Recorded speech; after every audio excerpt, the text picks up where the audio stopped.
What I saw on her phone changed everything. I never thought I'd find myself in this situation. We had been together for 2.5 years. I'm 29 years old, and she's 28, the girl I was planning a future with. I never imagined I'd get to the point of checking her phone.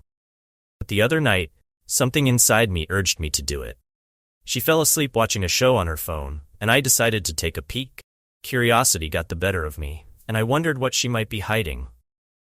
She had recently returned home after a week-long trip, something she usually did when her work contracts ended. It was her usual ritual, going back home to recharge and spend time with family.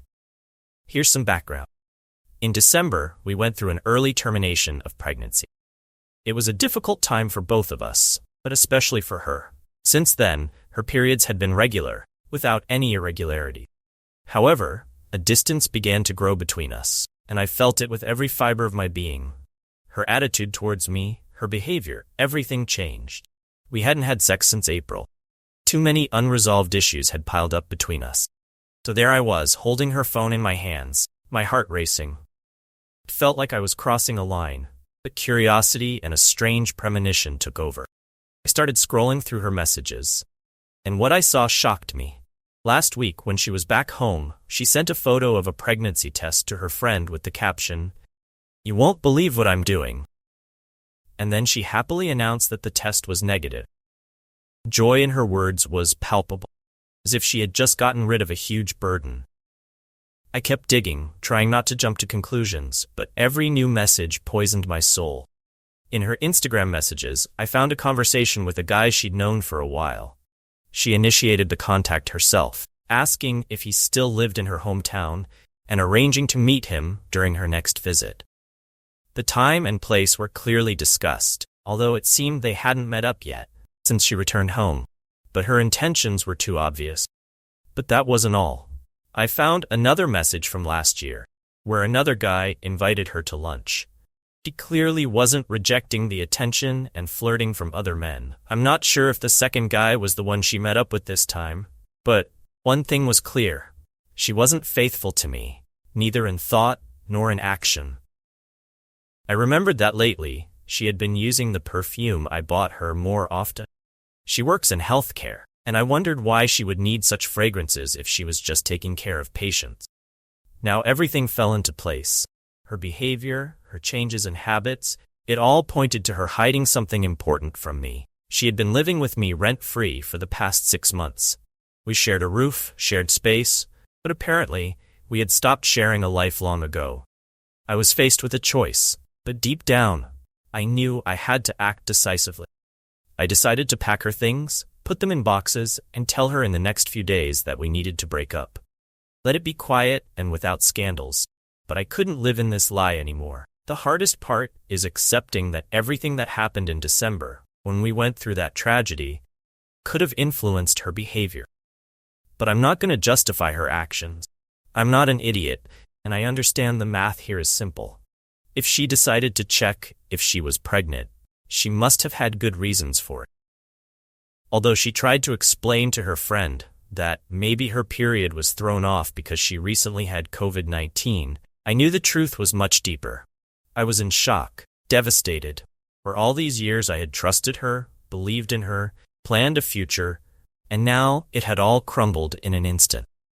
I couldn't believe she could do this to me. The facts spoke for themselves. In the coming days, I'll pack her things, neatly place them by the door, and send her a message.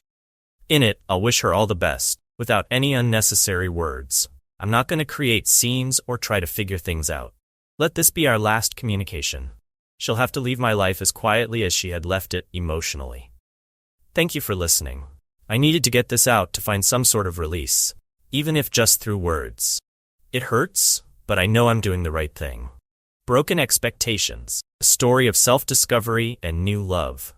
I once thought I had found the one. We met in 2019, and after a year of friendship, we decided to start a relationship.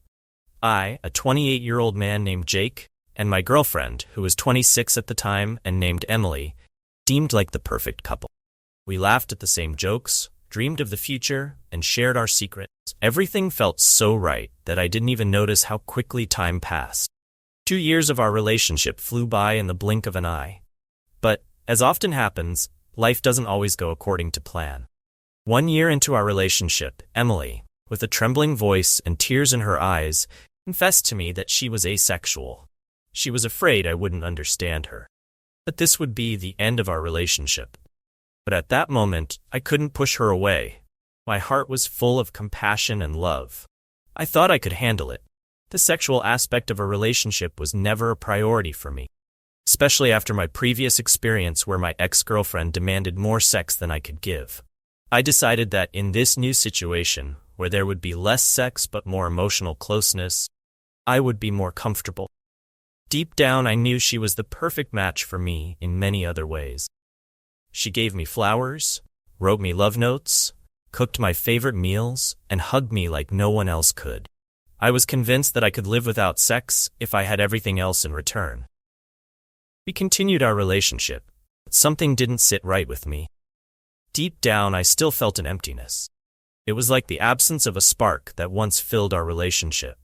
I understood that our romantic feelings for each other hadn't disappeared, but I realized that I needed something more than just emotional closeness. I needed to feel that she desired me, that I evoked not only romantic, but also physical feelings in her. But I didn't want to hurt her.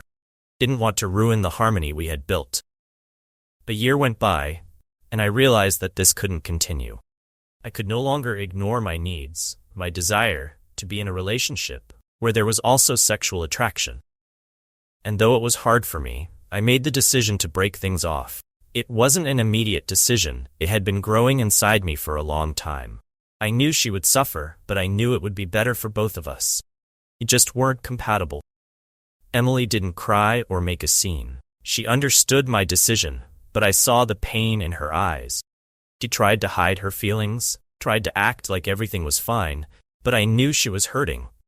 However, despite the breakup, I was sure it was the right move. I couldn't stay in a relationship where I didn't feel whole. A year passed. I met another woman named Sarah, who became a real revelation for me. She was completely different, open, cheerful, and there was an immediate spark between us. We started dating, and recently I made our relationship official by posting a picture of the two of us on my social media. She did the same, and soon after, I started receiving strange messages from Emily's friends. "Aren't you still with Emily?" they wrote. I was shocked to realize that many of our mutual acquaintances still thought we were a couple. I tried to respond politely, explaining that Emily and I had broken up a year ago, but I avoided mentioning the reason. I didn't want to reveal her personal information, her asexuality. I knew she wasn't ready for her family and friends to find out, but my silence created a problem. People started to think I was hiding something serious, like cheating. Even Sarah received an anonymous message accusing her of stealing me from my previous relationship. I suspected that it might have been Rachel, Emily's best friend. I decided to talk to Emily and ask her to explain the situation to her friends and family. But she refused. She admitted that she still hoped we might get back together someday, which is why she hadn't told anyone about our breakup. This revelation caught me off guard. I tried to make it clear to her that I was happy now and that our breakup was final, but she didn't seem to accept it. I found myself in a difficult position. On one hand, I didn't want to violate her privacy and reveal her sexuality, but on the other hand, my reputation was suffering, and my new relationship was being dragged into an unpleasant situation. I felt stuck between a rock and a hard place, unsure of how to do the right thing. I needed to find a way to resolve this situation without hurting Emily, but also without damaging my own reputation and protecting my new relationship. A few days passed after my conversation with Emily. She still wasn't ready to come out about her asexuality to her friends and family, and I understood that, but I couldn't leave things as they were. I decided that the only way to resolve the situation was to tell the truth, but without mentioning her sexuality. First, I talked to our mutual group of friends. I gathered them together and simply told them that Emily and I had broken up a year ago. I explained that we were very close, but our views on relationships and life had diverged, so we decided to part ways. I didn't go into details, didn't mention her orientation, but made it clear that our decision was mutual and based on respect for each other. I emphasized that we both deserved happiness, and that I had found mine with Sarah, while Emily was free to seek her own. The reaction was mixed.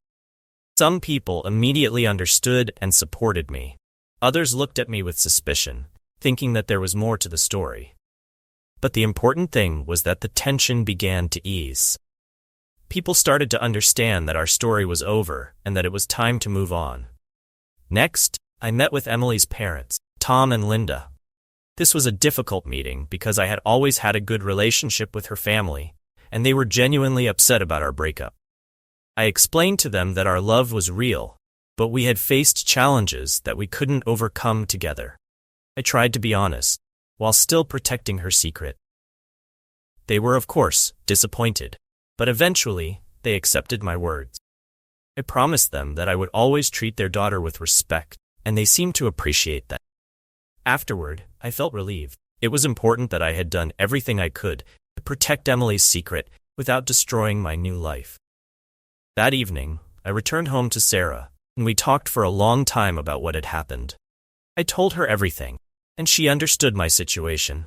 She supported me, saying that she appreciated my honesty and my effort to do the right thing. Now I'm confident that I made the right choice. I protected my reputation without betraying someone who was once dear to me. Yes, our story didn't turn out as I expected, but I learned a lot from it. The important thing was that I didn't break under pressure and didn't compromise my principles. And now I was ready to start a new chapter in my life, one filled with spark, passion, and understanding. A few months have passed since I met with Emily's friends and family. The times when they suspected me of cheating or something worse are now behind us. Everyone now knows the truth. Our relationship ended, and I've moved on.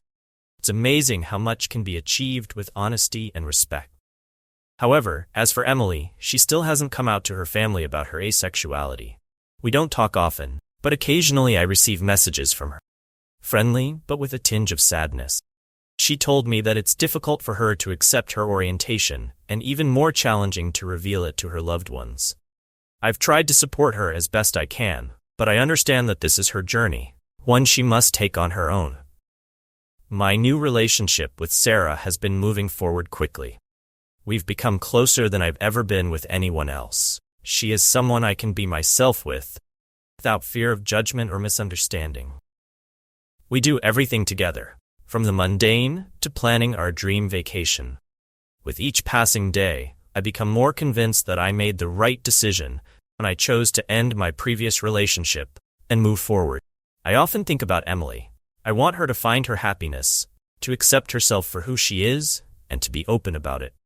I know that at some point she'll be ready to tell her story, and I hope that her loved ones will accept her with understanding and love. She deserves that, as does anyone. On the other hand, I've learned to appreciate what I have now. Sarah is the embodiment of everything I've ever wanted in a partner. She is both my friend, lover, and life companion.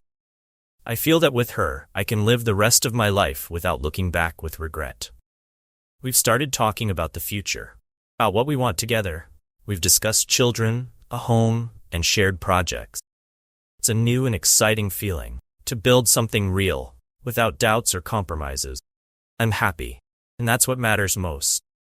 It took some time for me to fully realize that all these events, difficult as they were, led me to where I am now, and I'm grateful for every one of them. Without this journey, I wouldn't have found my true happiness. My story is one of acceptance, self-discovery, and finding new love. It's a story that sometimes you have to make difficult choices, but in the end, they can lead to something beautiful. And perhaps it will help someone else realize that honesty and openness are the keys to true happiness. So if you ever find yourself in a similar situation, know this: you're not alone. We all face difficulties, but the main thing is not to lose faith in yourself and in the belief that the future can be better than the past. I found my happiness, and I believe that each of us can find theirs if we're honest with ourselves and with those we love.